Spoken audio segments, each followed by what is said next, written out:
तू हॉस्पिटल में रुक के क्या करेगा? उसकी मम्मी रुक तो रही है। बच्चा तो कल ही डिस्चार्ज होगा ना एनआईसीयू से। सी सेक्शन हुआ तो क्या हुआ? डॉक्टर ने बोला है कल से चलने लगेगी। डिलीवरी हो गई लेकिन पेट ऐसा दिखता है जैसे अभी भी 9 महीने प्रेग्नेंट है। नहीं, मैं रुक नहीं पाऊंगी, मुझे जाना है, किसी की शादी अटेंड करनी है। अक्सर ये दिल पे चुभ जाने वाली बातें हम एक महिला के मुंह से सुनते हैं जो कि एक माँ है, एक महिला के लिए जो बस अभी अभी माँ बनी है। नमस्कार और वेलकम टू मदरहुड अनफिल्टर्ड। मैं हूँ आपकी होस्ट प्रियंका और आज हम बात करेंगे पोस्टपार्टम डिप्रेशन के पीछे के बायोलॉजिकल रीजन के बारे में, जैसे कि हार्मोन्स, ब्रेन केमिस्ट्री और कैसे ये सब आपके मेंटल हेल्थ को अफेक्ट करते हैं। तो चलिए समझते हैं ये सब कैसे होता है और साइंटिफिक डेटा क्या कहता है। प्रेगनेंसी के दौरान एक महिला की बॉडी में एस्ट्रोजन और प्रोजेस्टेरोन हार्मोन्स का लेवल अपने पीक पर रहता है, लेकिन डिलीवरी के बाद इन हार्मोन्स का लेवल अचानक से गिर जाता है, एकदम से, जैसे आप एक चोटी से जमीन पर आ गए हो। ये हार्मोनल ड्रॉप सिर्फ मूड स्विंग ही नहीं करता बल्कि सीवियर डिप्रेशन भी लाता है। इसे हम पोस्टपार्टम डिप्रेशन के लिए एक प्राइमरी ट्रिगर मानते हैं। According to the American psychiatric association, delivery के 48 से 72 घंटों के अंदर एस्ट्रोजन और प्रोजेस्टेरोन लेवल ऑलमोस्ट 10 टाइम्स गिर जाता है। कॉर्टिसोल जो स्ट्रेस हार्मोन होता है उसका लेवल भी फ्लक्चुएट करता है, जिसका अगर स्लीप पैटर्न और एंजाइटी पर असर पड़ सकता है। हार्मोनल इम्बैलेंस सिर्फ एक फिजिकल चेंज नहीं होता, ये एक माँ के ब्रेन के न्यूरोट्रांसमीटर्स जैसे सेरोटोनिन और डोपामिन पर भी असर डालता है, जो हमारे मूड और इमोशनल वेलबींग को रेगुलेट करते हैं।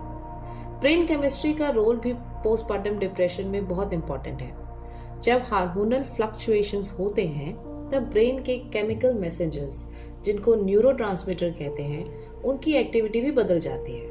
अक्सर सेरोटोनिन लेवल्स लो हो जाता है जो एक हैप्पी केमिकल कहलाता है। ये मूड को स्टेबल रखता है, इसलिए लो सेरोटोनिन का सीधा इफेक्ट होता है डिप्रेशन और इरिटेबिलिटी पर। स्टैनफोर्ड यूनिवर्सिटी के एक रिसर्च के मुताबिक लो सेरोटोनिन लेवल पोस्टपार्टम डिप्रेशन से डायरेक्टली लिंक्ड है। ये मदर्स में सीवियर एंजाइटी और गिल्ट फीलिंग को ट्रिगर करते हैं।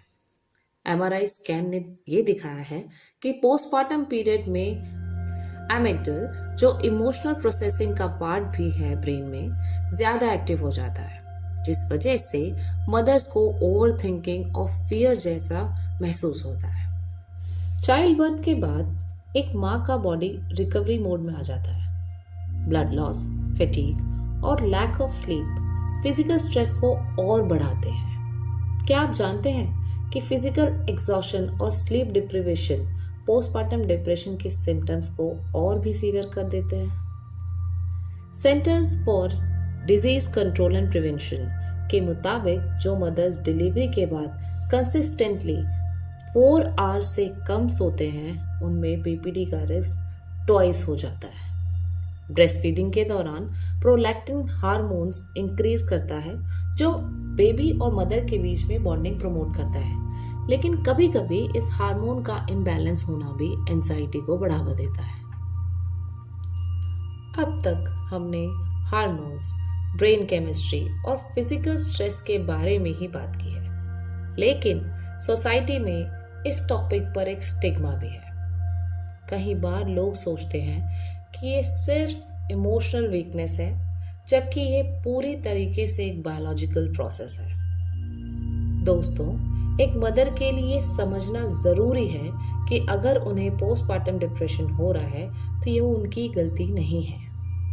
जैसा कि मैं पहले भी कह चुकी हूँ, ये सिर्फ एक मेडिकल कंडीशन है जो कि ट्रीटमेंट के साथ ठीक हो सकती है। इसके बहुत सारे डायमेंशंस हैं। मेजर इशू है इसका lack of support and lack of sleep. इसके बारे में हम नेक्स्ट एपिसोड में जानेंगे। पर एक गायनेकोलॉजिस्ट के से बात हुई, उन्होंने हमें बताया कि पोस्टपार्टम डिप्रेशन एक कॉम्प्लिकेटेड कंडीशन है जिसमें बायोलॉजिकल और एनवायरमेंटल फैक्टर दोनों का रोल होता है। जल्दी हेल्प लेना सबसे ज़रूरी होता है। आज के इस एपिसोड में हमने समझा कि पोस्टपार्टम डिप्रेशन के पीछे के बायोलॉजिकल रीजंस क्या हैं। Hormonal change, brain chemistry, physical stress, इन सब का एक साथ होना एक मदर के लिए इमोशनली चैलेंजिंग हो सकता है, और साथ ही साथ जो हमारी सोसाइटी के ताने होते हैं, जो स्टीरियोटाइप्स हैं, वो इसको एग्रीवेट कर देते हैं।